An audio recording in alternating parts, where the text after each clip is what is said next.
This program is brought to you by the partners of A Rood Awakening International. Help others find truth. Support A Rood Awakening International today. Is it peace or is it a trap? For as long as we can all remember, it seems to be America's job to broker a peace treaty in Israel. But what does the Bible say about this? Should a peace treaty be our business? Or should we stay away and just support Israel, no matter what? Tonight, Michael Rood presents the third episode of his conversation with Joel Richardson, an expert on Islam and the Middle East. And we're doing it tonight because it's the end of the sixth day. The sun is set, and this is Shabbat Night Live!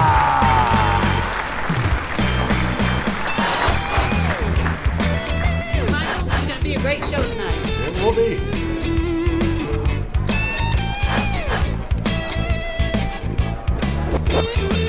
Stand by, studio. 30 seconds. Thank you.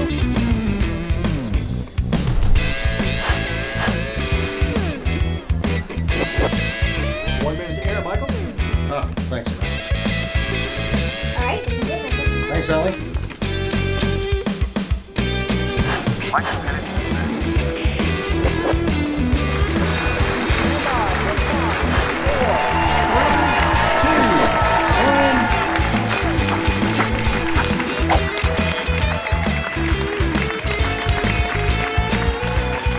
Well, Shabbat Shalom, Torah fans. Welcome to Shabbat Night Live with Michael Rood. Get your notepad or take notes on your cell phone. Do something to remember the important points you're going to learn tonight. It's the third in a series of 4 episodes of What in the World is Happening Before He Returns. Michael Rood and Joel Richardson are going to talk about peace treaties in Israel, the Antichrist, and so much more, so take notes. It's going to be a wild ride.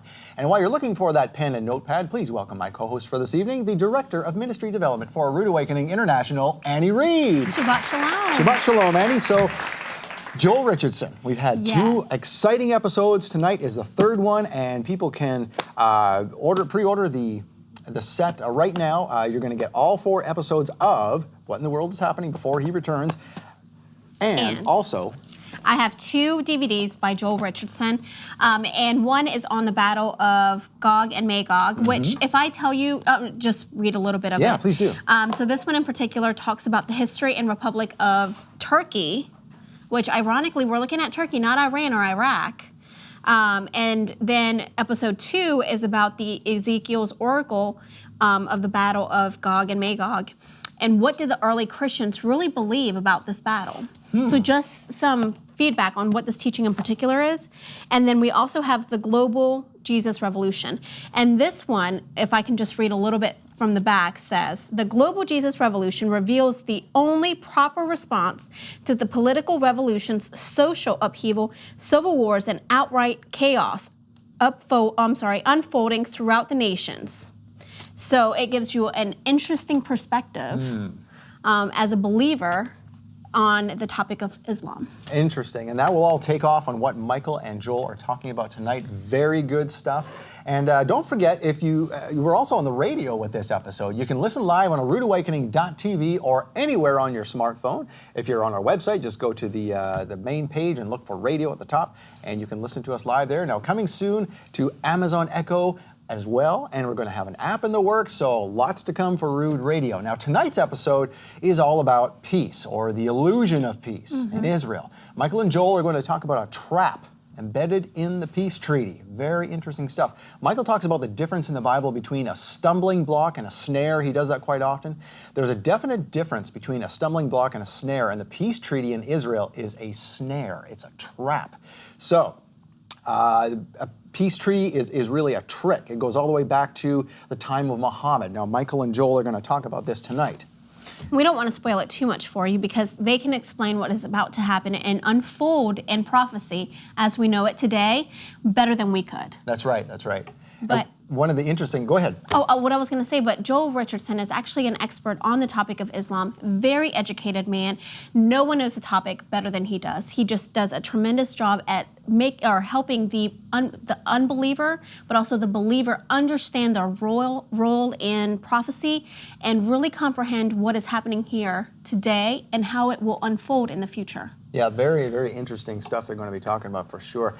And now, The interesting thing they mentioned tonight, I want you to be listening for, they say, Islam, the people who are of the faith of Islam, Muslims, copy whatever Muhammad did. It's sort of like how Christians like to emulate Yeshua, because he was considered perfect. Muhammad was considered perfect. And what happened before will happen again. And there was something in Muhammad's history that you're going to learn about tonight, which leads into these peace treaties today. So be on alert. Pay attention to what they're saying. It's definitely something we all need to pray about.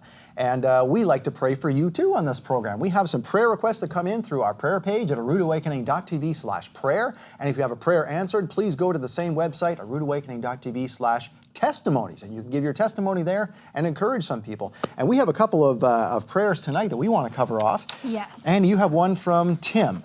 Tim would ask that we would pray for his friend Bernie, that she will come to know Yeshua. Okay, very simple, and yes, we will definitely pray for that, Tim. And another one here from an anonymous person. Again, if you go to our website and submit a prayer request, you don't have to give your name if you're uncomfortable with it. That's okay.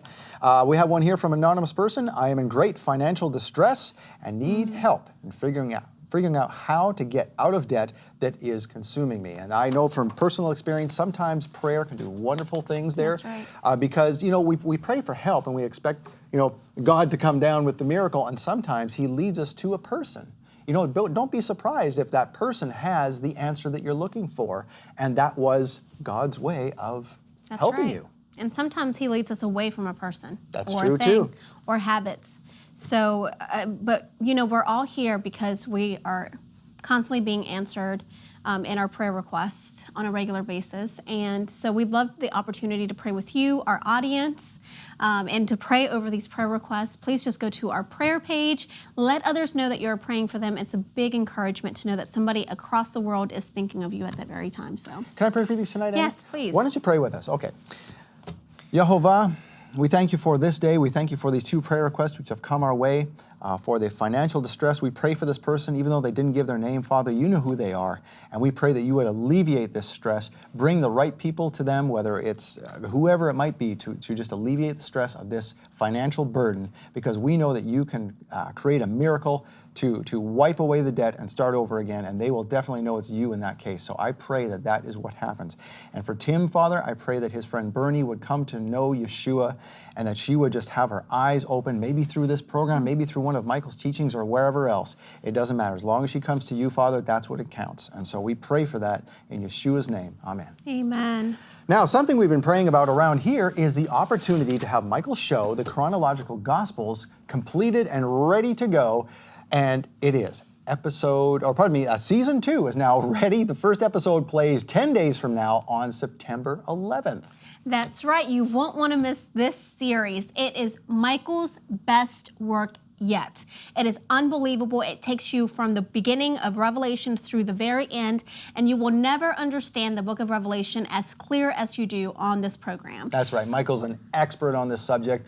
The shows are amazing. We go through as a staff and read through every episode with Michael in a meeting, and we can tell you firsthand, these are going to be amazing. They will change your life and your understanding of Revelation. It's going to be so much more clear. Michael considers Revelation the easiest book in the Bible for him to understand, and he's going to pass that understanding on to you. So please visit roodawakening.tv. There, under Watch Now, there is an option for you to click on the Chronological Gospels. We will have Season 2 available for you to play back after September 11th, but September 11th will be our first episode live for the world to see. Now, we do have a great opportunity. Again, as a reminder, we have the opportunity for History Channel, and we would love for you to stand with us to make this dream a reality. We are going to be extremely patient no matter what it takes and how long it takes. Our goal as a television ministry is to deliver the truth to the unbeliever, and we will stop at nothing to get the truth out there, including the History Channel. So we ask that you stand with us. These are designated funds that won't be used for anything else, simply the History Channel. Again, just stand with us in this venture. It's an exciting time for this ministry, but also for the word of Yehovah. I mean, who would have thought that the History Channel deems this material true and actually factual? I mean, that in itself is a miracle. Yeah, and because of that, we have no doubt that this is going to happen. No matter, like Annie says, no matter how long it takes, we've seen the path that Yehovah has set before this ministry with the Rood, with the Chronological Gospels season 2. So we know it's going to happen. So stand with us. Let's all make it happen together. Now, if you are tuning into Shabbat Night Live for the first time, we have a special gift for you. Now, Annie, you have something right here. That's right. It's an absolutely free gift. We'd love for you to have some more education on a Rood Awakening, but on the topics that we cover, like archaeology and history. These 2 teachings will take you back to the Red Sea crossing, so the Exodus, and Sodom and Gomorrah. And you will go there on location with Michael Rood, and you'll learn some interesting facts about not only their location that can be found today, but also what truly happened in that time period. And then, of course, we will send you some more information about a Rood Awakening, who we are, what we stand for, and different products that are available to you in your household. Wonderful. All right, thank you. So make sure you get that. Now, speaking of new, Michael has a brand new love gift teaching. It's the Acts of the Apostles that's sitting right here. This is the first day it is available, September 1st. Now, this is the much anticipated follow-up to his 20-episode love gift teaching series centered around the 4 Gospels. So this is something totally new, very enlightening. That's right. And it comes up, what comes after Gospels? It's Acts. So That's why not go right. into Acts? He has not touched this subject ever before, so this is something truly new to this ministry. It really is, and that's why we're really interested in it too, because we want to know what insight Michael can bring to this. And I watched the first episode, and it's really interesting because Michael talks about what the apostles got right, but also what they got wrong, and how we can learn from their mistakes. And there's certain things in there, like remember when they picked a disciple after Judas died? Well, you'll never guess who that disciple was supposed to be. Oh, I think I have a clue. Yeah, so I'm not going to spoil it. No spoilers here. But so get the Acts of the Apostles. It's wonderful teaching, and so this is yours with a gift of $50 or more. It is not going to be on YouTube. It's not on our regular store. You go to monthlylovegift.com and you'll find it there. This is only available by donation. Why? Because Michael wants to make a point that only those who support this ministry are going to get these special teachings. It's a sacrifice for people. It is a sacrifice. And that's he right. understands that. He knows that these are individuals that are going above and beyond, their duty of, just their giving. He knows that this is something given out of their heart. Right, it's special. Exactly. Yeah, and so for a gift of $50 or more, we will send you as Michael's gift to you. You're not buying it, you give, we're going to give this back to you. So this is your gift, and if you give $100 or more, you'll get the teaching, plus this beautiful set of shofar candle holders. This says Shabbat Shalom in Hebrew, and it's just cute, isn't it? It is. Well, and you know what? September's our favorite month, and why? Because we're leading into the fall feast. Right. Yom Teruah is just right around the corner, and so how appropriate for us to continue shofars throughout the month. That's right, and it comes with a couple of tea lights. These tea lights do come with it, and of course you can put more in there when these burn out, but use it every Shabbat. Candles are fun to have on Shabbat. Treat it differently than any other day, and that's why we try and do things a little different on Shabbat, so that we set it aside. We're not working, we're not making anybody else work. It's just a special day that we set aside for God. Yehovah. That's right. Exactly. Well, and I know that you were talking about that 20-piece series. We're doing something very special. Oh, yes, let's bring that up here. Here it is. This month. This is the whole set right here. If you get all 20, this is what it looks like. There's a case also you can get with it. It's only $4.95. Yeah, $4.95, something like that. But each one of these teachings, now we only had them during one particular month, and after that month was gone, so was the teaching. You couldn't get it anymore. Well, guess what? Now you can catch up if you want That's to. incredible. So you have the opportunity to get every single teaching. Sorry, I'm trying to grab one here for us.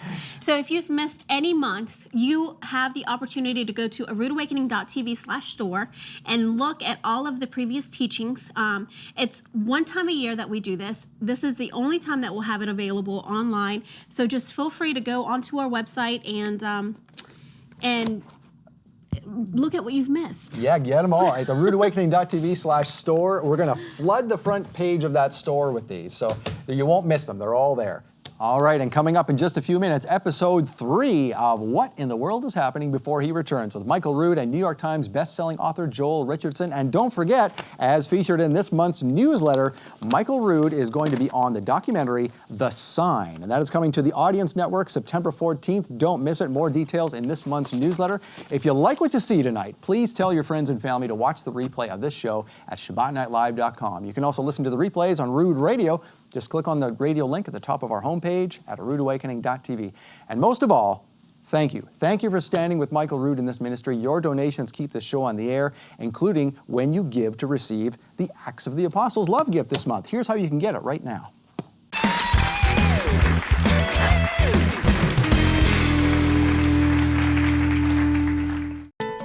We as believers don't always get it right. Every time we think we are hearing from the Spirit, it may not always be the case. And even if we do hear from the Spirit, if we don't obey, we step outside of the Almighty's will. But what about the apostles? Did they get it right? What did they get wrong? And what can we learn from their mistakes? Michael Rood presents The Acts of the Apostles, a special teaching available only in September.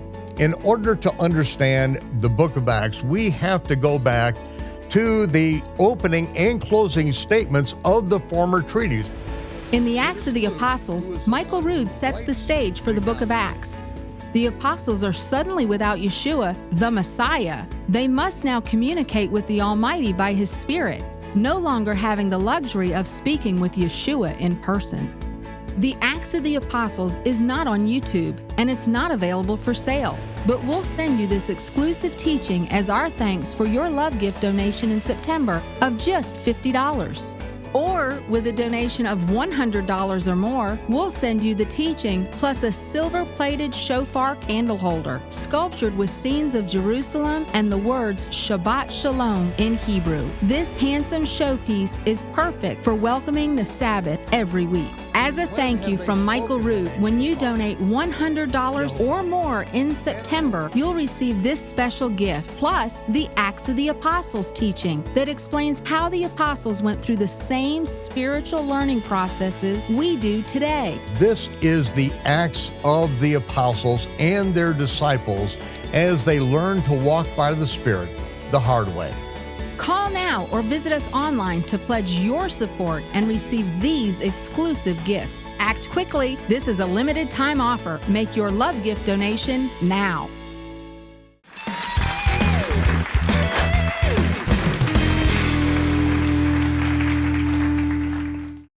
It is no secret in the Jewish world that there is a problem in the lineage of Yeshua in the gospel record.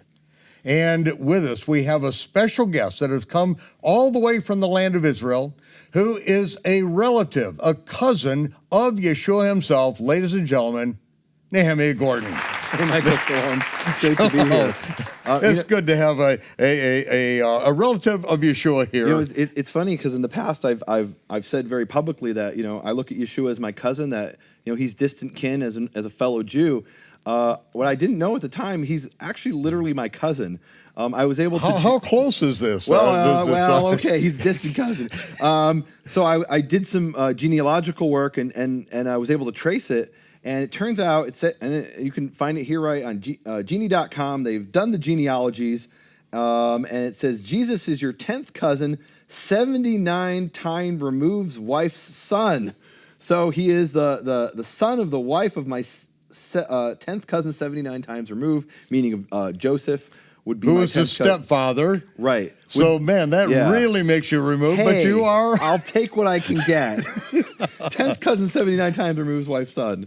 So, yeah. Well, it was a number of years ago. You and I were on tour together. I had been working on the genealogy for some time, but making a proposal as far as how it should read, what we should be seeing in reading. But really, you were the one that found the genealogy that allowed me finally to publish the chronological Gospels. Tell us a little bit about that genealogical problem. So one of the things I was working on at the time were the manuscripts of Hebrew Matthew. And I wanted to exhaust every possible resource I could. So I was going through the catalog of the National Library of Israel, looking at every known Hebrew manuscript that could have anything to do with Shem Tov's Hebrew Matthew.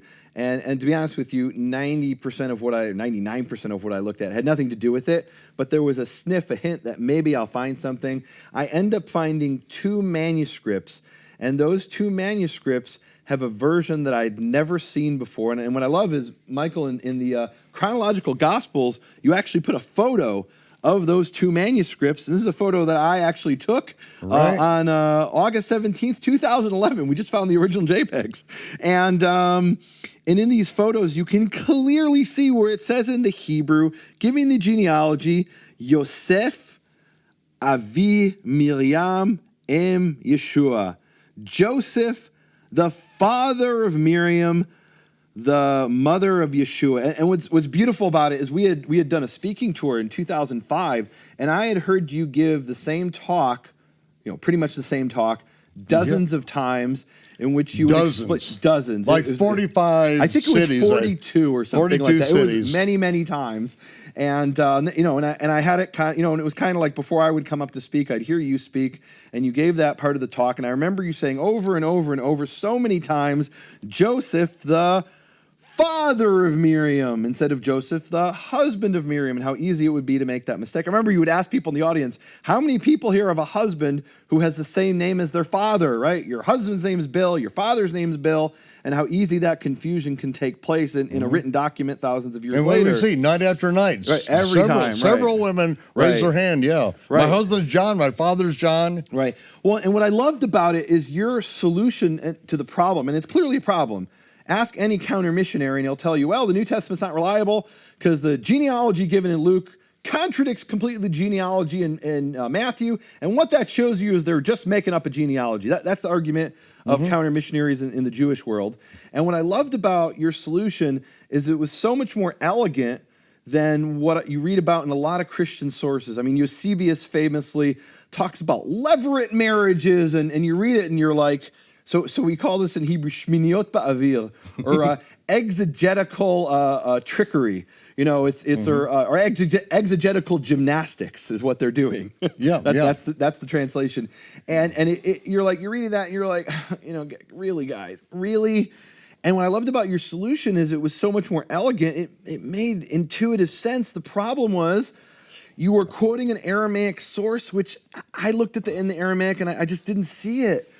And I remember thinking... we know that Aramaic is really a translation of a later Greek text. Right. But it's a Semitic, it's a Semitic source. It's at least a Semitic source, so we may be going back. But even so, the word guvra, which is gever, which just means man, to say that means father, I guess you could symbolically say it means father, but no child would call his father and say, guvra, guvra. No, he'd say Abba, meaning like it doesn't mean father. And I remember sitting there, night after night, week after week, hearing you give this talk, and I'm kind of biting my lip. Oh, it makes sense, Michael, but it's not what it says. And I'm sitting there in the library 6 years later, looking at the manuscript reader, kind of like, and I'd look at a lot of manuscripts that day, and all of a sudden, my mouth dropped open. There it is.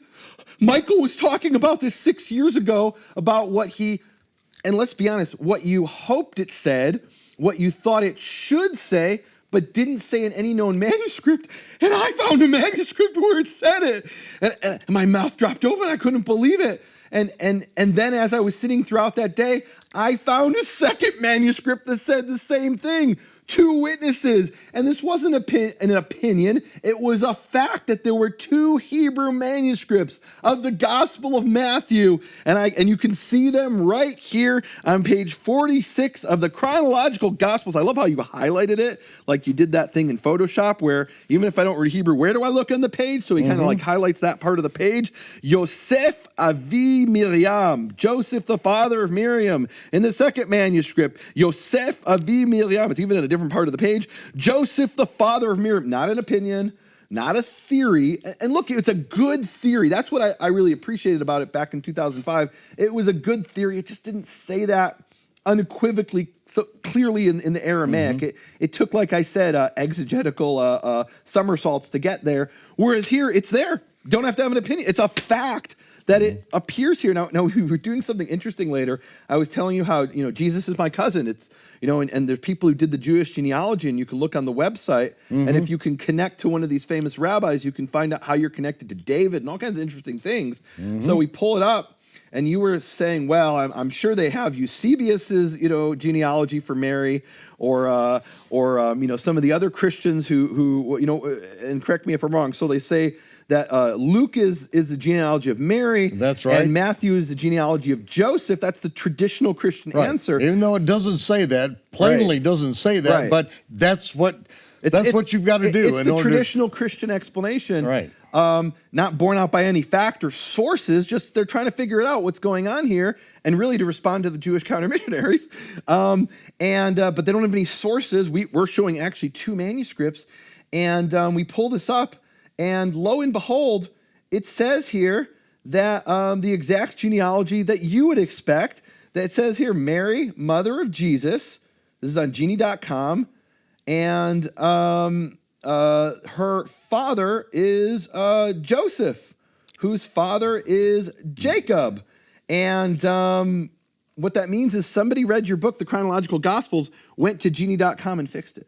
It's pretty cool. That's right. That's pretty cool. Couldn't have been done. I couldn't have fixed it had you not found the manuscript that nailed it. So this is amazing. This is I'm it. sitting in a library in Jerusalem in a basement, see this manuscript, 2 copies of the manuscript, 2 witnesses, share it with you a few months later in Albuquerque, New Mexico. You put it in a book, and now the leading genealogists in the world go to a website where they're tracking these genealogies and trying to figure them out, and the information ends up being integrated. Beautiful, amazing, the world today. And where this comes up, speaking of the counter missionaries who had given out the $10,000 reward, really? Wow. and for any Christian who could answer these things, and what is the number one thing? Yeah. Prove from the Christian scriptures that Yeshua is any relative of King David. And so it doesn't matter what gymnastics you can do, you have to prove this in a court of law. I took this back to one of the people, one of the counter missionaries. I took it back to the rabbi. I showed it to him, and he said, "But you can't collect the 10,000." He said, "I know, it's not in a Christian source. It's in what was kept in Jewish archives." They knew that Yeshua's lineage goes back to King David. Isn't that incredible? A rabbi copied this manuscript and preserved it, and that's why we have it today. That's it. That's Amazing. it. That's it. Amazing. Ladies and gentlemen, you are in for the ride of your life. Nehemiah is going to be showing us, what is it, 52? 52 manuscripts with the full vowels of the name of the Father, Yehovah. 16 rabbis who proclaim his name as none other than Yehovah. It's just powerful stuff. First time in history, you're going to be seeing it here on Shabbat Night Live. Don't go anywhere and support this ministry. You are our only sponsors. If you don't do it, it doesn't happen. This is a message for you.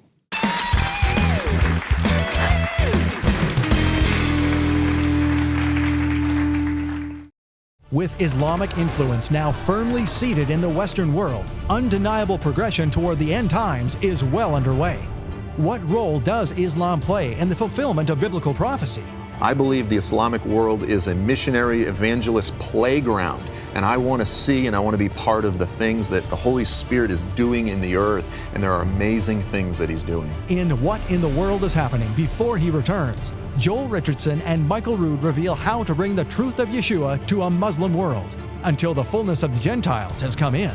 It's like, get out there, we got to change the world because the world is changing and it's going to devour our children and our grandchildren. Pre-order What in the World is Happening Before He Returns right now on DVD, Blu-ray, or USB. You'll get all 4 episodes now playing on Shabbat Night Live, plus 2 more teaching DVDs from Joel Richardson. What if our priorities were a little more focused on the gospel? I think the world would be a radically different place.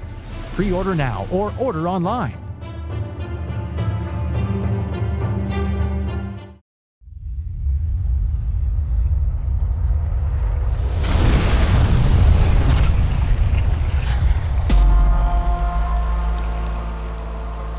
Hard times are coming. There are some amazing things going on in the sky, and it shows a time coming of just utter destruction of the earth. We're only a few years past the last catastrophe, and most people like to have another one. What's going to happen to me? What's going to happen to my family? What's going to happen to my world? What will be the sign of the end of the age? It's finding things that seem to fit that aren't really there. Rumors of wars and wars, nation against nation, people against people. These are the birth pangs that's setting this whole thing up at this time. These are the signs.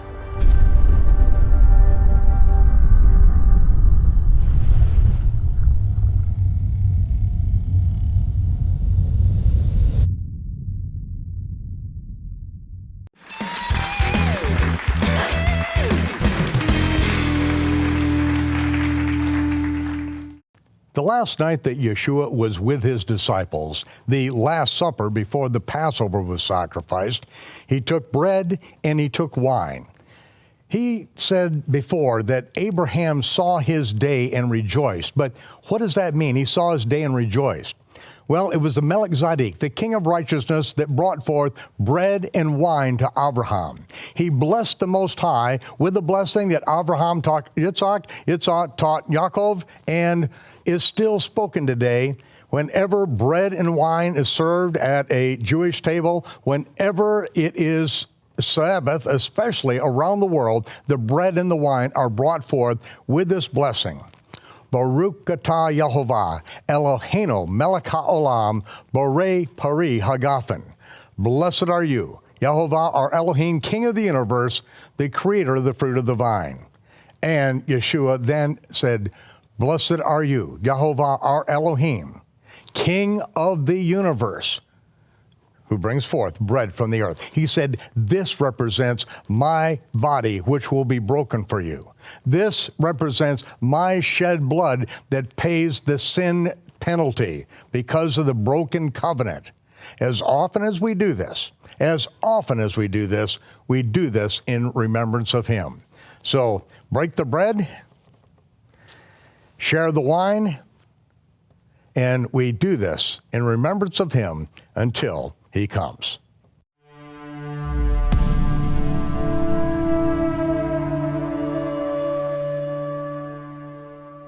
What in the world is happening before Yeshua returns? So many people in the Christian world think the next thing that's going to happen on planet Earth, the next prophecy to be fulfilled, is the return of the Messiah. Well, that seems to indicate a great ignorance of the prophetic scriptures. And we have with us New York Times best-selling author, Joel Richardson, a prolific author and an expert in the Middle East and Islam especially. And we are going to take a look at what the prophets say about the snare that is being set before the President of the United States at this very time, what has been set before the nations of this world, and that is this fraudulent concept of peace in the Middle East. Joel, good to have you back with us. Great to be back, Michael. Well, Joel, let's step into these prophetic scriptures. Let's talk about this a little bit because, again, there are a lot of things that are going to be happening and must transpire before Yeshua returns. A number of years ago, I wrote the book, The Mystery of Iniquity, which the subtitle is the legal prerequisites to the return of the Messiah. In indicating that there are prophecies, these things must be fulfilled. It's not an option, just as it's not an option for the Almighty to scorch the earth tomorrow or to overcome it with the waters of a flood. It just cannot be done because he has given his word and the universe is spun around his word. And so there are other things that must take place, and actually we're seeing them take place now, are we not? Moving in that direction for sure. You know, whenever people ask, they say, what is the major signpost to watch for to know that we're entering into that final 7-year period right before the return of Jesus? And I think most prophecy teachers would say probably the most significant event is either the signing of some type of a covenant or perhaps strengthening a pre-existing covenant. We're not fully sure. But in Daniel 9, really 24 through 27, 24, 25, 26, 27, these 4 little verses, there is a whole bunch. And one of the references, it says that the Antichrist will either strengthen or make a strong covenant with the many. And many commentators believe that this is going to be some type of treaty between the Antichrist and Israel, perhaps a security agreement, perhaps a covenant. We're not sure of the exact specifics, but a lot of people point to that. Now, it's interesting that right now, sort of the golden egg, I mean, that which the prize that every American president is looked for to be the one that could attain what all his predecessors were not able to, is the ability to mediate a peace process between Israel and the Palestinians.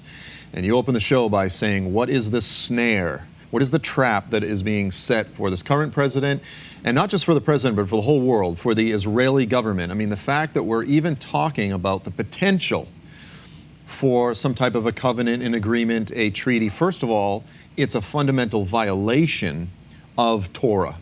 It's a violation of God's commandments to his people at Moses, but repeatedly, repeatedly the Lord, as the Hebrews were coming up into the promised land, he said this. He goes, listen, when you go into the land, when the land that you're about to enter into, when you see the people there, don't enter into alliances, agreements, marriages, covenants. The Lord takes covenant, the Lord takes marriage very seriously. And he says, because if you do it, they will lead you astray to worship other gods. If you give your sons to their daughters to your sons to be married, it will be a snare unto you. Now, I know there's probably not a lot of folks out there today that still hunt with snares and, and bear traps and this sort of thing, but, the Bible uses different analogies. It talks about, this or that is a light unto my path. This is a stumbling block. A snare is not a stumbling block. A snare is not something that trips you up. A snare is intended to kill you. You see a little fox, a little animal gets caught in a snare, and they're all ripped up, and their skin shredded, and the Lord says, don't do this. It will be your demise. That's right. Now, when we read about this, that word comes up in Matthew 24. Many shall be offended. The word is scandalizo, which is the Greek word for snare. And a snare is set to capture an animal in the course of its normal activities. It's not like a trap, like a mouse trap, where it's baited. In police work, that's called entrapment. But when you catch somebody doing something they're doing anyway, that is a scandal, and that is when you catch someone in the snare of them going down the same path that they've always gone down before, and it's a perfect analogy here. And so now we've got, as far as a snare, there's a snare that's being set for the world for what's about to transpire. Yeah. I look at other analogies, just in the natural. You look off the coast of Florida and they'll say, oh, tropical storm, something or other is developing. It begins with this little tropical swell. Next thing you know, you look on the news, you see this map, and there's just this hurricane that is engulfing, all the Gulf states or the whole East Coast. And it's just, there's this massive eye, and it's just pulling into its wake, just, thousands of miles. Well, really, Jerusalem is the eye of the storm. And because God, the God of creation, the Almighty, has made covenant, Satan is enraged. And if you want to go, what are the last days? It's very simple. The last days is when that tropical storm that's been gathering and growing out there in the Caribbean somewhere becomes the hurricane. Eventually, it's going to engulf the whole world.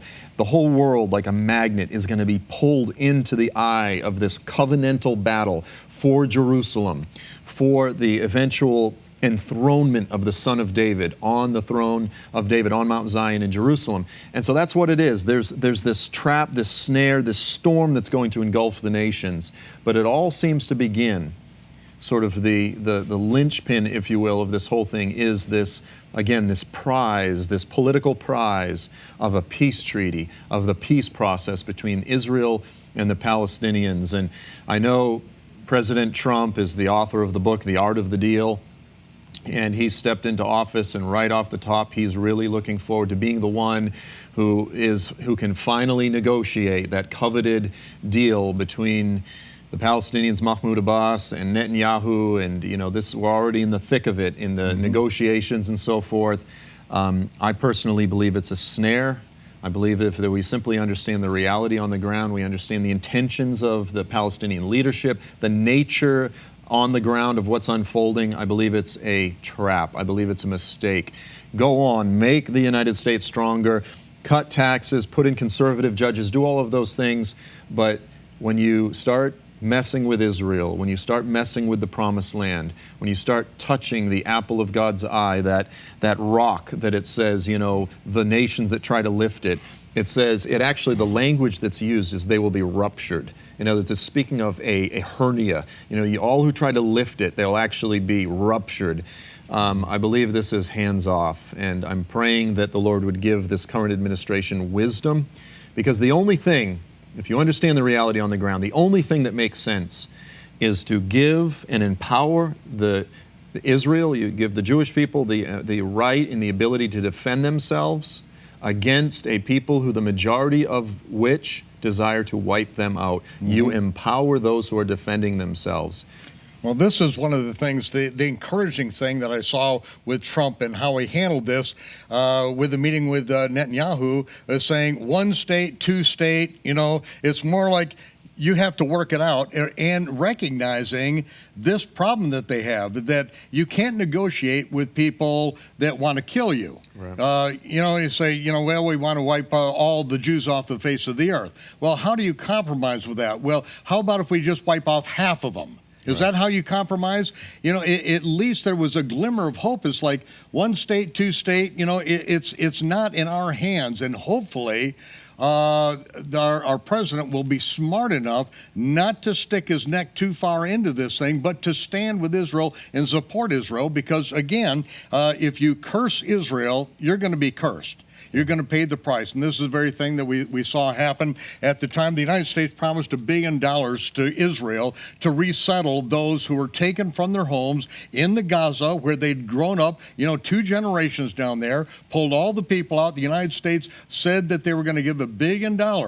Well, at the very day that they started pulling those people out, a no-name storm out in the Atlantic started to swirl. And when it hit the coast of the United States, 100 times more Americans were put out of their homes than those who were taken out of their homes in the Gaza area down there. Yep. See, that curse against Israel, and this is, trying to use our power in the United States, our economic power and all, in order to exert pressure to get Israel to do things that it's against God's covenant. All the land from the Euphrates to the great river in Egypt belongs to the sons of Israel. And this is God's covenant with Abraham. That is what circumcision is all about. It is a sign of that covenant. It's not a sign you're a Jew. No, it's a sign that land belongs to the sons of Israel. Right. You don't even get to keep Passover on the Temple Mount unless you are under that sign.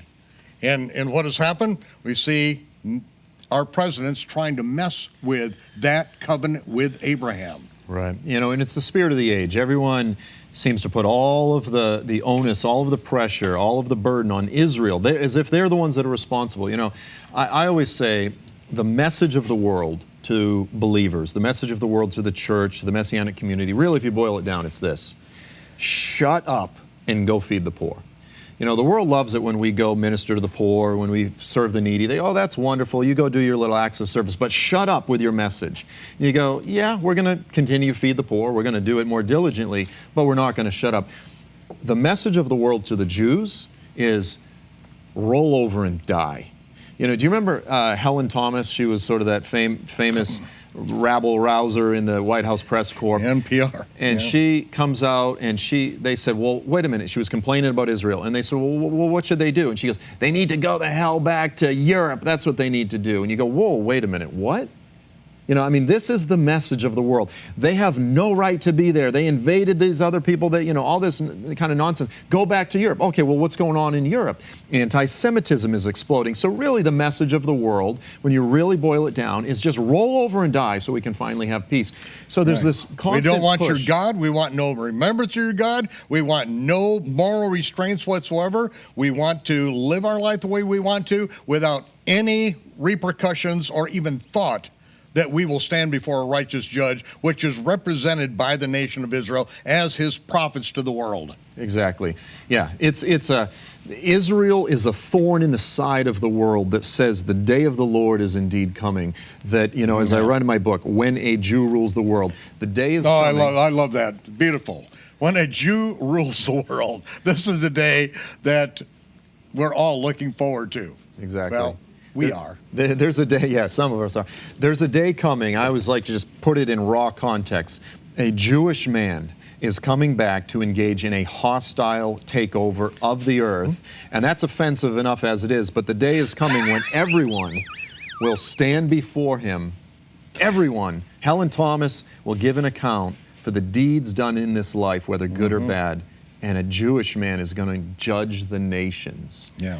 This is a serious thing. And yeah, so Israel is a constant reminder in the side of the nations. The day is coming when this Jewish man is coming back, that he has been chosen, he has been appointed to rule the nations by the Almighty.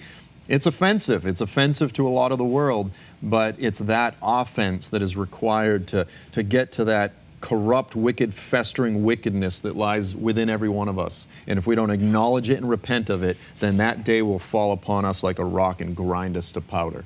Fall on the rock and be broken, lest that day come and crush you. Well, Joel, I want to explore this covenant with death, and I think this is a perfect time for me to disagree with you. I'm going to disagree with Hal Lindsey, first of all, because I think all of us kind of, we filter, and this culture has filtered everything through late great planet Earth, because I think Hal Lindsey really woke the world up, and I know it had a major impact on my life.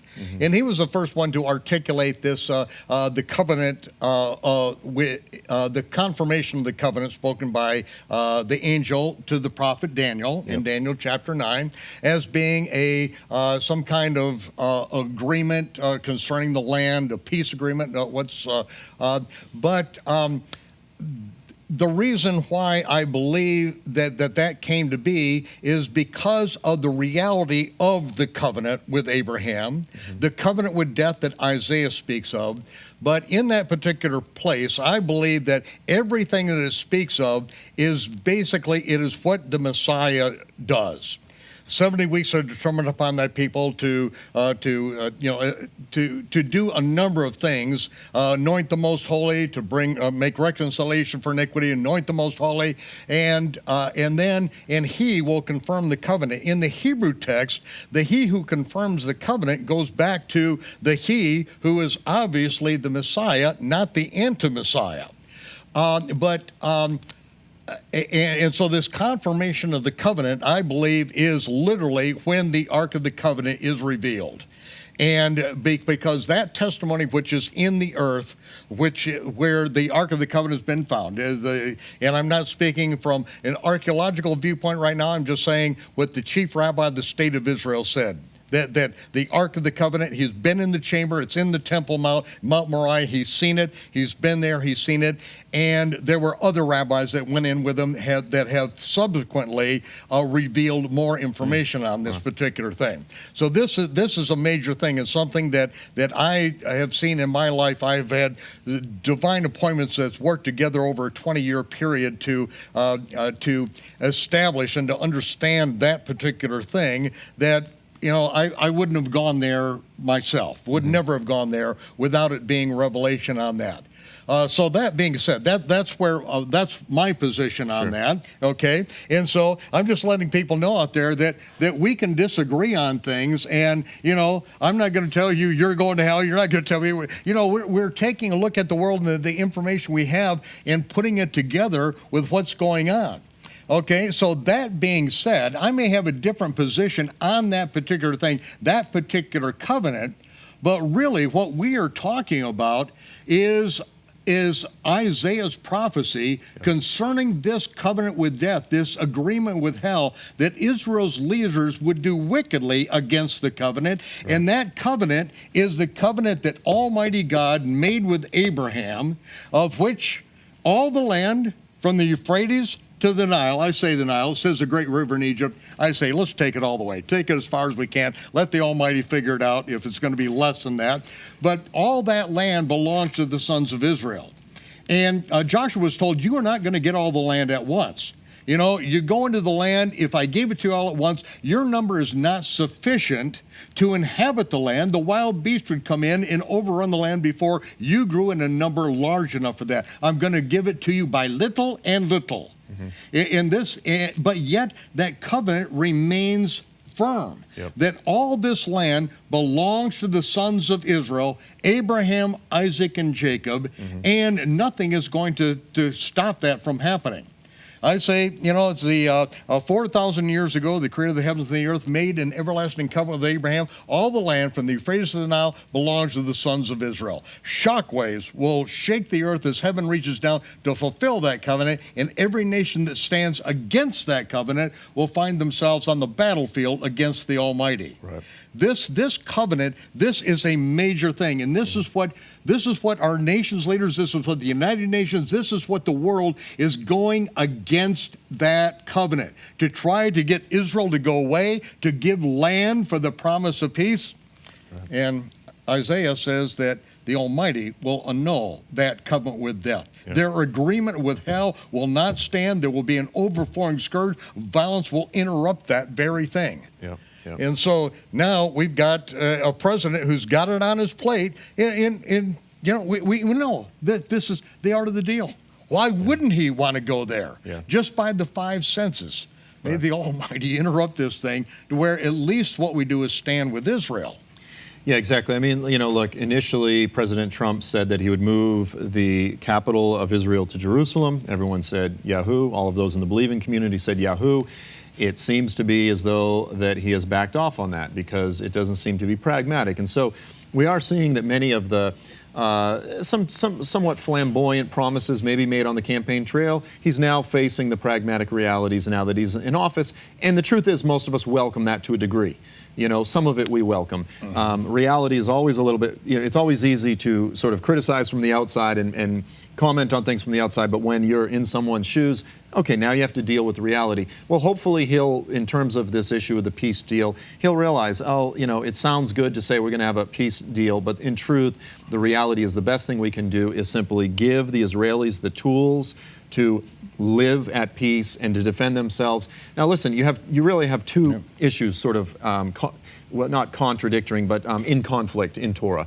On one hand, don't enter into agreements, covenants with the pagans because they worship other gods. Mm-hmm. In modern times, this sounds so intolerant, they're called to go in and wipe out all of the inhabitants of the land. Well, you have to understand, these people were sacrificing their children to Molech. They were engaging in orgies, thinking that they can get the fertility gods and goddesses to make, just the perversion, the corruption, the wickedness, not to mention the corruption of the seed through the Nephilim and their descendants and just all that was going on there. God says... Yeah, complete debauchery that who knows what was stopped because they were stopped in their tracks at that time. Yeah, exactly. And, people say, well, okay, so that's back then, but, the Palestinians today, they're not sacrificing their children to Molech. And you go, he might not be called Molech anymore, but they are indeed sacrificing. The god of death. The god of death. They treasure death more than... They said to the Persians, more than they loved drinking their wine. Yeah, as Gold in My Ears said, we'll have peace when the Palestinians love their children more than they hate the Jews. Yeah. It's very simple. But now there is the other reality. The Torah also commands the Jews to treat the strangers, the inhabitants that live in the land, as if it's one of their own. So they're commanded to treat their enemies with kindness. It doesn't mean that they're to sacrifice themselves and live foolishly, but there is this command to live in a righteous, generous way. And in fact, the Israelis largely are a very generous people.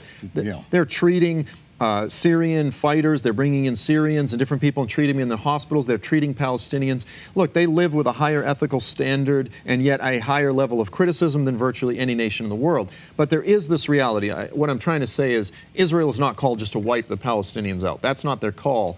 But they must resist this temptation, the way of the world, the spirit of the age, to try to buy into the deception, the snare, that they need to enter into some sort of comprehensive peace treaty. No, Israel simply has to continue to be righteous, to treat them with kindness, but by all means defend themselves, protect their people. That's what government is established for. And by the grace of God, the Lord will continue to give wisdom to this current administration, and that He'll partner with that program for wisdom as well.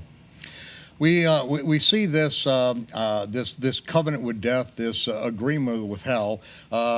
We see those words of Isaiah really echoed into the past, all the way back to Abraham's covenant with the Almighty, and Israel's commandment not to enter into covenants with those people. And this was one of the big things that happened in my life. It was now well over 40 years ago. Began working on the chronological Gospels, and in that was the biblical calendar, which you have to understand that very thing first. But it was in 1993 when Israel entered into the Oslo Peace Accord that every bit of that was echoed in Isaiah's prophecy. But it may not have been the final fulfillment, but we saw everything about that. Israel's leaders doing wickedly against the covenant. They make an agreement with hell, a covenant with death. And in that, they promised that they would give over land for the promise of peace, which is, and the Almighty said, I will annul your covenant with death. Well, that happened to be, by their own terminology, there's a sign in the White House lawn, a 7-year agreement. And so the Almighty is saying that he would annul their covenant with death. That's why in the spring of the year 2000, the spring of the year 2000, I said, if we've accurately corrected the calendar this year for the Aviv, we will see violence erupt in Jerusalem before sundown, September 28th. Now, I said that not because there was any revelation, it's simply this covenant with death fit this so precisely that if the Almighty is going to annul this covenant with death, and he's going to do it by violence, it has to be done before sundown, September 28th, because that is exactly 7 years. From Yom Teruah to Yom Teruah is exactly 7 years. It would have to happen before sunset. That was the day Aaron Sharon that morning went up on the Temple Mount, opened the book of Ezekiel from his wife's Bible, who was a Messianic Jew that had passed away. He read that, and that's when the second Intifada began, right then. That ancient prophecy being fulfilled today. And that's why I say Bible prophecy is being fulfilled today. But it may not be the final fulfillment of that. Right. Because we saw, from there, they had another agreement that was at Camp David that summer. 7 years later is again a 7-year agreement. And so people are again looking at, is this the prophecy of Daniel? Yep. And then 7 years later, it was Camp David. 7 years later, it was Annapolis. 3 times 7, right down the line. And each one of these things, Joel, it looks like we are being told by heaven, look up. Look up. I am active. I'm doing things. I'm fulfilling my word. I'm giving you advanced warning, because this thing is going to get really rough. As the trumpet of Joel, which is your nomenclature, we see that we got big things that are going to be happening. Do we not? Yeah, absolutely. I mean, I think that's the reason Jesus uses the analogy of birth pangs. It's very simple. Birth pangs come. You have your first child. You have what's called the Braxton Hicks. You go, I think this is it. You run to the hospital. No, that's not it. But there are sort of these waves, these repeated echoes of that which is going to come to a culmination in the last days with the ultimate covenant with death, if you will. And we've been given fair warning. We've been given these waves of foreshadows of what's to come. And I truly believe that we are quickly approaching that final period that will initiate those final 7 years. I mean, we're moving rapidly toward that time. Amen. We need to be ready. We are. Yeah, we have not hit it, but we are moving rapidly toward this. And we're going to take a break, and we're going to get into an Islamic covenant when we get back to see how that interrelates on this. But before we do, ladies and gentlemen, I would be remiss if I did not give you the opportunity to support this ministry. This is an opportunity for you to involve yourself in the gospel of the kingdom. Yeshua said, this gospel of the kingdom, the one that he was teaching, this gospel of the kingdom must be preached in all the world for a witness. We are doing our best to get the gospel of the kingdom out to the world. This is not the popular message on Christian television or anything else, but it's a message that must get out to the world so that we are called to repentance, called to an account with the creator of the heavens and the earth, to live according to his word and his commandments, to hate what he hates, to love what he loves, and to do the work of the ministry. We give you this opportunity whenever you're watching this. Now you can make a phone call. Now you can make a pledge. Stand with us. If we are ministering to you, help me get to someone else. That's how it works. If you don't do your part will never get done, and your reward will never happen. This is your opportunity. I'll have just 2 minutes for you. We'll see you then.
Welcome back to Shabbat Night Live with Joel Richardson.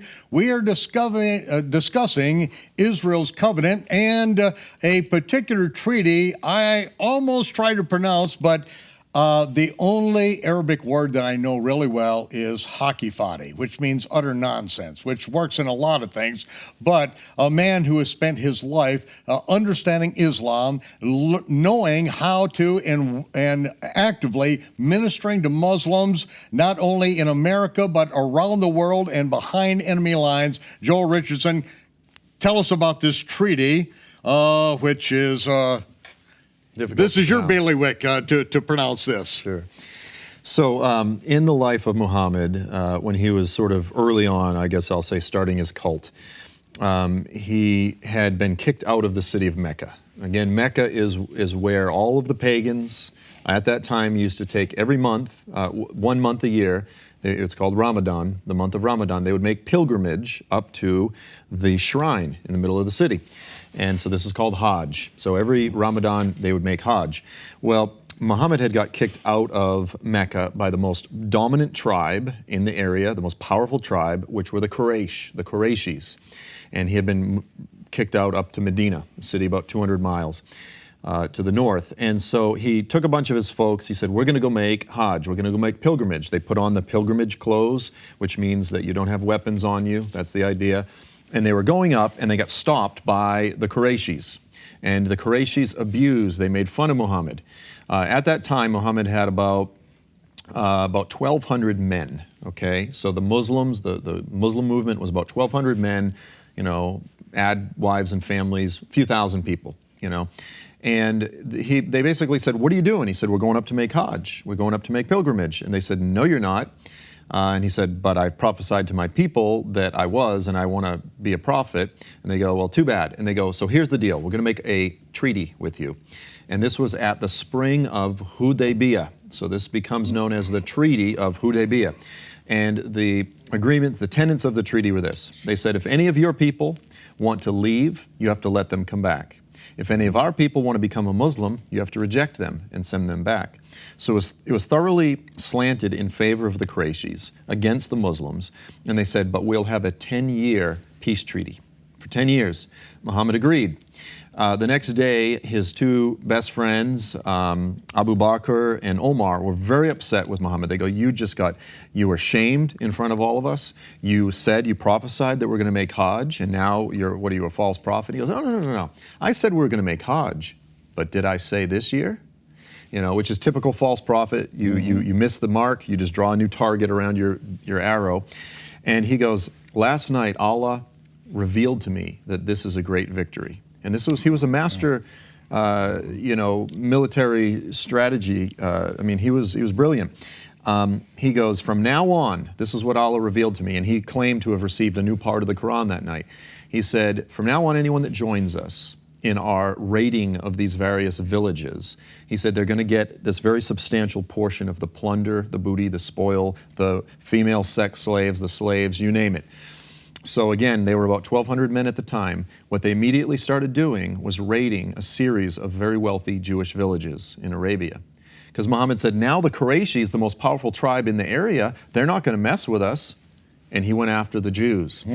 And one by one, he wiped out these Jewish villages. He would make up some reason to say they did some infraction against him, or one of the people in the village insulted him or something. And so within 2 years, the Muslims went from 1,200 men to 10,000 strong. This is when Muhammad's little cult evolved into becoming a pirate cult of the desert. And they exploded. So after 2 years, Muhammad goes, now we're 10,000 strong. Now we can take on the Qurayshis. He made up some infraction. He said, oh, you guys violated your part of the deal. And he came back and he invaded Mecca. He conquered the Qurayshis. And it's from that point forward that Muhammad was the undisputed ruler of Mecca and really that whole part of Arabia. And this is really when everything changed. From there on out, he was the most powerful. He was incredibly intolerant, etc., etc., etc. And he wiped out all of the Jewish villages. He wiped out all of the Jews in Arabia. Why is this important? Because Muhammad is looked to by Muslims as the perfect man the perfect example of humanity. Everything that he does is to be emulated. If he puts his shoes on the right foot first, all Muslims put their shoes on the right foot first, etc. So if he is set forth the model for making treaties and then breaking them, specifically for the purpose of becoming stronger, then this is exactly what Muslims today follow as their pattern. Sometimes it's called a hudna, but specifically this is the pattern of the Treaty of Hudaybiyah. When Arafat entered into this agreement in Oslo, all of the Israeli left, Yahoo, this is wonderful, we can trust him, until he was recorded in the Arab media saying, this agreement is simply like the Treaty of Hudaybiyah. Those who understood Islam knew exactly what he was talking about. Right. In the Western world, completely oblivious, and there's no reporters that's going to tell the truth concerning this, just like as we see with CNN. Can't possibly tell the truth. Living in Israel, when you see what they report and what's actually going on, you realize that this is all propaganda, pure propaganda. Right. And so, you know, the America and the American population is really kept in complete darkness about what the Palestinians are doing, and now we're seeing the repercussions. Exactly. You know, every president comes along and says, we're going to make a treaty with the Palestinians, and this one voice over here says, you can't do that. And they say, well, why not? He says, because you must understand, in the Palestinian territories, they spell treaty R-E-L-O-A-D. It's reload. And they go, oh, okay, I think I'm starting to get it. It's a waste of time. It's foolishness. It wastes everyone's time to try to engage in a treaty with people who believe treaties are only there to become more powerful, ultimately to defeat the Israelis. It's foolishness. Let's talk a little bit about Turkey. You have your book, The Islamic Antichrist, in New York Times bestseller. This is something that is being read all over the world, and you are drawing on some of the things happening in Turkey as being a potential for this being the setup for the Antichrist and Antichrist. What's your position on that? So this book was initially written in 2003, 2004. Self-published it in 2005, 2006, then it was republished all the way back. So this is now 14 years ago. I state very clearly, at the time, Turkey was looked at as a very secular, moderate nation, great ally of the United States. This is the model, the bridge between Europe and the Middle East. We want to replicate the Turkish model all throughout the Islamic world. They're leaning more secular, et cetera, et cetera. That's what was being said in the news back then. I said, right now, there's no reason to believe that Turkey is about to emerge as the leader of a Muslim empire, to emerge as an Islamist, nationalist entity. But that's exactly what the scriptures teach. I said, we have to go not with what's unfolding on the earth, but what the scriptures say. And how do the scriptures say that? Because, we have to look beyond the English in order to even say that. Yeah. So there are a handful of passages that we could look at. One of the biggies, of course, is Ezekiel 38:39. Now, what most people, again, the Hal Lindsey model, what they say is that Ezekiel 38:39, the Battle of Gog, Magog, they go, that's a Russian-led Middle Eastern invasion of the Middle East. Now, you have a handful of names in this prophecy. It's Gog is the leader of the invasion, and he's from Magog, and he's the chief prince of Meshech and Tubal. Gomer, he's the head of Gomer to Gorma, Persia, Put, and Cush. Okay, so we've got this big list of these ancient names. How do we understand these names? There's two primary methods of interpreting them.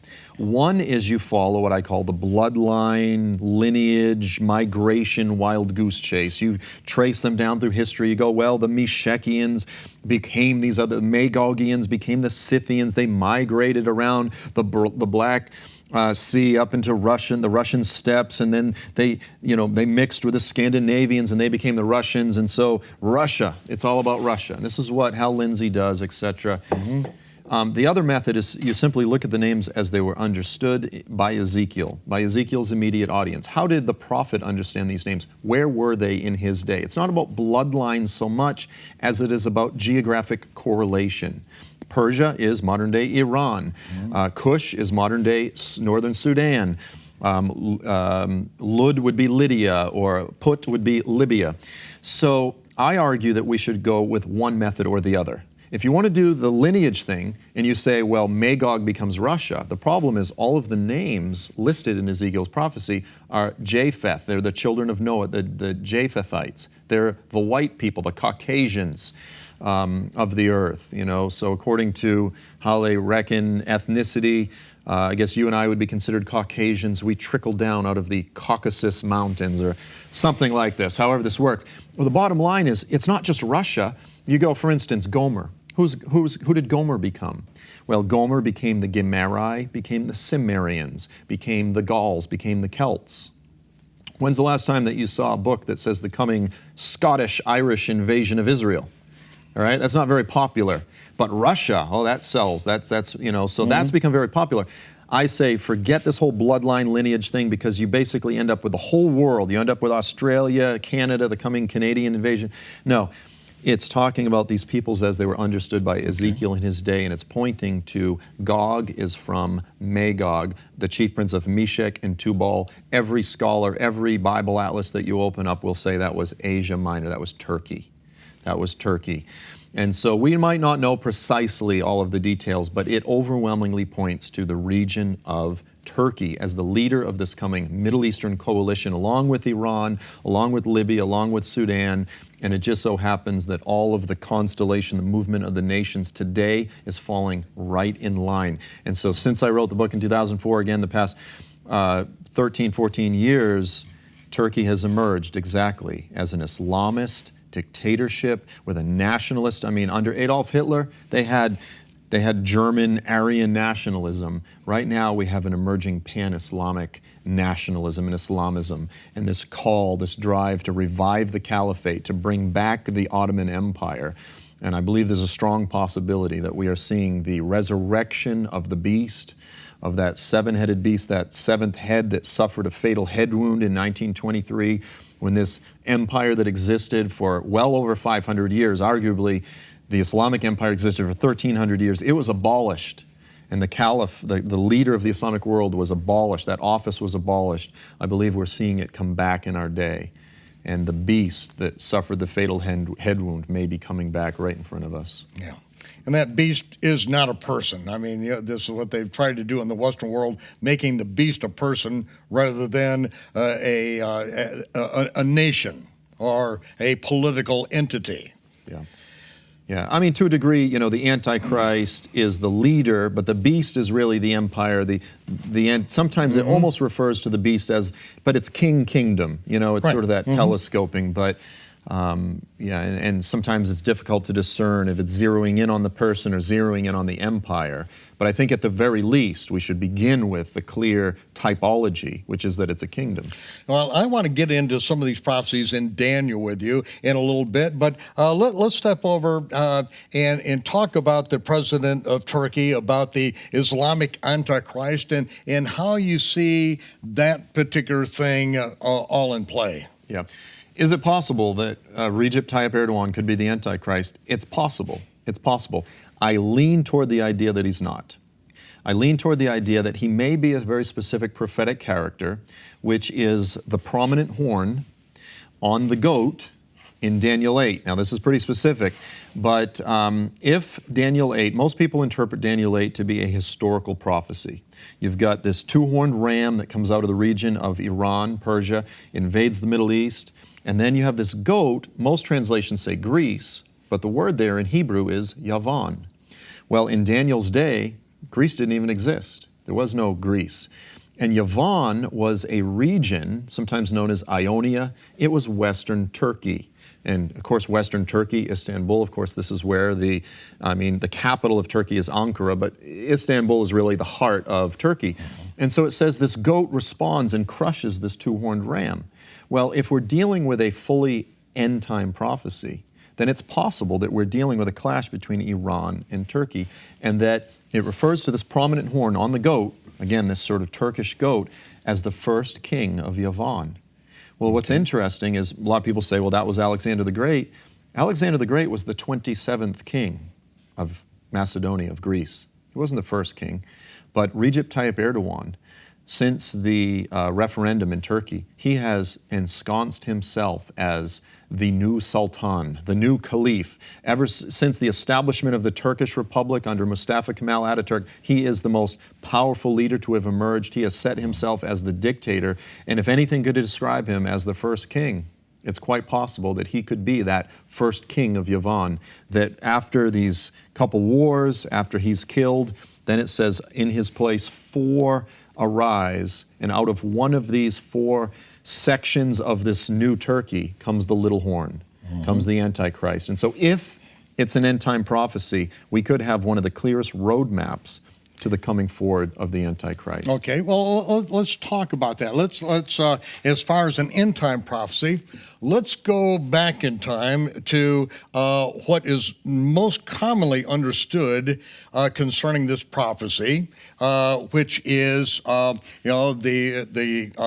ram with the 2 horns, Media, Persia, and then you got Alexander the Great coming and smashing them, and then when he dies, his kingdom being divided up, Egypt, Assyria, Turkey, Greece, and out of them comes forth a little horn, which out of Syria comes Antiochus Epiphanes and the abomination of desolation. That's all historical fact, and it fits in there. But yet, there's something more in that prophecy. The angel tells Daniel that this is concerning the end time. Yeah. And in this, I think is very important for everyone to understand, because I don't want them just blowing off what you're saying, because, okay, we know this historically, we know how it fits, but yet there's something more here, because the abomination of desolation, this is what, when Antiochus, came in, occupied Israel, they put a statue of Zeus on the Temple Mount, Zeus's birthday, December 25th, sacrificed a pig, a sow, on the altar, made the altar desolate. That was the abomination of desolation then. And if we had the book of Maccabees still in the 1611 King James Version of the Bible, and they hadn't taken it out in 1825 by the American and British Bible Societies, we would understand this a little bit more. But yet Yeshua said in Matthew 28, concerning the time of the end, he said that when you see the abomination of desolation spoken by the prophet Daniel, stand in the holy place, let he who reads understand. Another, what does this mean? You read it, you have to understand that there's more than one fulfillment of this. This has transpired in the past, which gives us a picture of the future. And so what you're doing is you're taking us into the future, and I believe that with how the Almighty has directed your life, with your command of this history of this part of the world, that your interpretation of this has to be listened to very carefully. So I wanted to say that as a preface, that I want to hear more. I want to hear more about this, because this makes sense concerning Turkey. 2003, we were going up to Turkey. This is where we take a little vacation time. The people that need to renew their visas for Israel, we'd go up there for a weekend and all. And it was wonderful up there. But things have changed deadly. I wouldn't touch it with a 10-foot pole now. No Jew is going there on vacation nowadays. So back then, this is what you were saying back when everything was at peace. Okay, now give us some more background on what Erwan. Yeah, I mean, I love Turkey. It's one of the most beautiful nations in the world, and I have friends in the intelligence community that say, Joel, you can't go through Turkey anymore. They're going to put you in jail, and I have to reroute my planes and everything. It's a big headache. But so here's an interesting point, is in Daniel 8, it talks about, again, Antiochus as the historical type, a little horn, and it says, verses 10 forward, it says, and it even exalts himself to be greater than the commander of the host. Now, I believe that's speaking of Yeshua, or of the God of the temple himself. And then it says, and it causes some of the host of heaven and some of the stars of heaven to be cast down. Trampled under his feet. Trampled under his feet. And you go, well, wait, did Antiochus cause some of the stars of heaven to fall down? Well, then later in Revelation 12, it's actually drawing off of Daniel 8, and it says, that's right. I saw a great red dragon, and his tail swept a third of the stars of heaven. Well, in Revelation, it clearly contextualizes that as an end-time event. And then Satan and angels are cast out of heaven, and then the shout goes out, and it says, rejoice, all you heavens, because the accuser of our brethren has been cast down, but he knows his time is short. So we go, Revelation tells us that the ultimate fulfillment of this little horn is not in history, but in the last days. So yes, Right. history was a type, a shadow, an initial fulfillment, but the ultimate fulfillment is in that final 3.5 year period. You go, well, wait a minute, but Revelation says it's the dragon that does it. You're saying back here that it's the Antichrist. The Antichrist is just Satan's sock puppet. You know, he is the human embodiment of Satan's activities in the earth. And it just speaks about this in 2 Thessalonians chapter 2. About the man of sin being revealed, apocalypto, suddenly uncovered, and that's why I don't get real into who is that person, because when he's suddenly uncovered, we'll know who he is, but still we have to be aware, and it is Satan who inhabits him.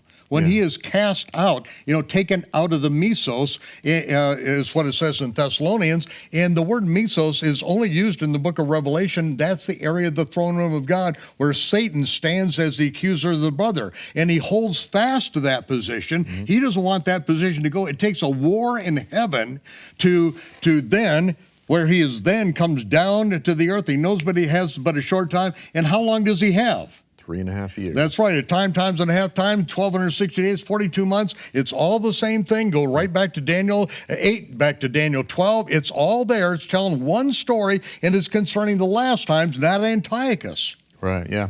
Yeah, and so, I mean, you look at things like that, you go, Antiochus doesn't completely fulfill all that's being said of him. So we know that there's eschatological references. Interestingly enough, even this issue of the 4 horns, like you said, usually people say it's Lysimachus, Cassander, Ptolemy, and Seleucus. So, Egypt, Assyria. But actually, there was actually a 5th. There was Antigonus. Antigonus he came the closest to conquering all of Alexander's dominion. He was this amazing character, and it was 23 years after Alexander died before he was killed. But then even his son Demetrius took an area. So even the history there, most Christian commentaries will say clearly 4, but in truth there were really 5 horns. So there's another reason to go, maybe it's pointing to something else at the end. And then, as you said, Gabriel says very clearly, Daniel, son of man, listen to me. The vision concerns the time of the end. It concerns the appointed time, the final period of indignation. And so it's final period, not the only indignation, but the final period of indignation. So, with regard to the end times, look, we see through a glass darkly. We need to be humble. If there's one arena of theology that we need to be humble concerning, it's definitely the end times, the future. We need to be watchful. We need to be in prayer. But we need to consider some of these alternative possibilities, to watch and pray as the events unfold in the earth. When the time comes, it will become clear. Let's talk, we just have a few minutes left, but the revival of the Ottoman Empire, as this is now starting to move out of Turkey, and some hope for the end here. Yeah, I mean, well, the thing of it is the scriptures say that the beast system, this 10-nation coalition, is going to emerge. Some people think it'll be completely global. I tend to see it being a little bit more regional with dramatic global reach. But over and over and over again, the scriptures in Daniel and Revelation refer to this system of the Antichrist as having 10 horns, 10 horns, 10 horns, of course, plus the Antichrist. So I tend to see it as a little bit more of a regional entity. It talks about some nations will escape his hand. In Daniel 9:27, it says wars are decreed until the end. I go, wait a minute, if wars continue, that means there must be foreign resistor militaries, which mean there must be some resistor governments. It says that news from the north and the east will alarm him. I believe that there will be some nations that will not fully be succumb to the system of the Antichrist. Could be wrong. But the point is, something is coming, and it is going to wreak unparalleled havoc on the earth. There's going to be a persecution. We need to be prepared for that. But the good news, the message of hope, is that beyond this brief period, this short time, this little while, this 42 months, this 3.5 years, we go, I can't live through the 3.5 years. You go, forget 3.5 years. The Messiah is coming back to crush all of the previous kingdoms, all of the pagan kingdoms, this whole present age, this whole present system, all of the things that make us groan. Every day we get up, we open the laptop, we look at the news, we groan, we sigh. We see the corruption, the decay in our own nation. We see the abortion. We see the racism, the violence, this, that, all of the things that make us sigh. Those things are coming to an end. Those things are coming to an end. And Yeshua the Messiah is going to restore the throne of David from Jerusalem. The knowledge of God will cover the earth as the waters cover the sea, and we will go up to Jerusalem. No longer will we merely sing about Jesus or look at paintings. We will see Him in the flesh with our eyes. We'll smell the divinely created recipe of incense. We'll smell the barbecue, the temple barbecue as the fragrances, and we'll hear the sound of those singing in the temple, singing the praises of the Messiah as He's on the throne. That day is coming, and we can rejoice. Sometimes it feels dark, it feels scary. We see what's unfolding in the earth. Lift up your head, lift up your eyes, the scriptures say, because your redemption draws near. That's what we need to fix our eyes on. That's biblical hope, and that's what I'm living for, and I know that's what you're living for as well. Amen. Amen. Well, that day is a little bit far off at this point, and we've got a job to do until then. Yes, we do. Everyone is looking for the signs. What are the signs of the end? It's like, okay, here's the sign. Go into the whole world, preach the good news, preach the gospel that I have been teaching and preaching, and I'm with you. Yeah. That's the sign. Yeah. And until He comes back, until our rotted body, beheaded body is pulled out of the grave with a new body, or our mortal body puts on immortality, I think that's the most important sign, that we get out and do what He said to do, because we'll be rewarded for all of eternity for being faithful in doing what He said to do. Amen. Amen. We're going to have to come back and deal more with the temple. The restoration of the temple, what's getting ready to happen in the land of Israel. We're going to do that, but we can't do it now. We have another week ahead of us. Ladies and gentlemen, I'm going to close with prayer. Yivarechecha Yehovah v'yishmerecha. Ya'ir Yehovah panav elecha v'yichunecha. Yisa Yehovah panav elecha v'yisam lecha shalom b'shem Yeshua HaMashiach Sar Shalom. Yehovah bless you and keep you. Yehovah make His face to shine upon you and be gracious unto you. Yehovah lift up His countenance upon you, give you peace in the name of Yeshua, the Prince of Peace. Amen and amen. Shabbat Shalom, Torah fans. Shavua Tov. We'll see you next week here, Shabbat Night Live.